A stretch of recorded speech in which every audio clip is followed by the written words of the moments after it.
Reku patēriņš iet 139 vati kaut kur. Tas ir Daikinam, viņš tagad pūš ārā 30 grādiem. Uzstādīts ir 23 grādas pults, 8 grādu laukā. Te ir, pilsētā laika apstākļi 7,6. Šitas konkrēti ir Daikin dačiks, 8 grādi.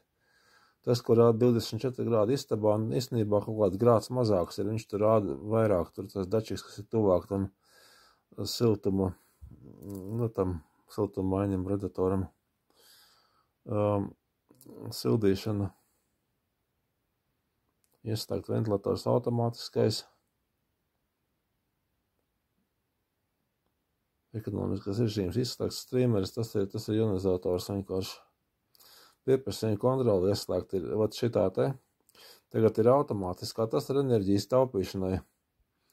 Kad ir 40%, to var mainīt ar roku. Vai ne?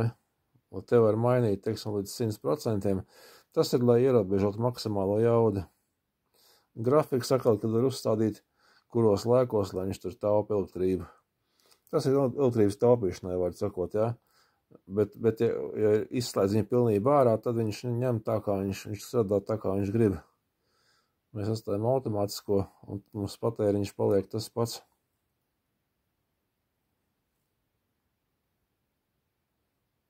Ap 140 vatiem. Tad viņš pat līdz 200 var aiziet, un tad viņš slēdzās ārā. Viņš kaut kā šitā strādā. Es saku, Daikins man patīk, super aparāts.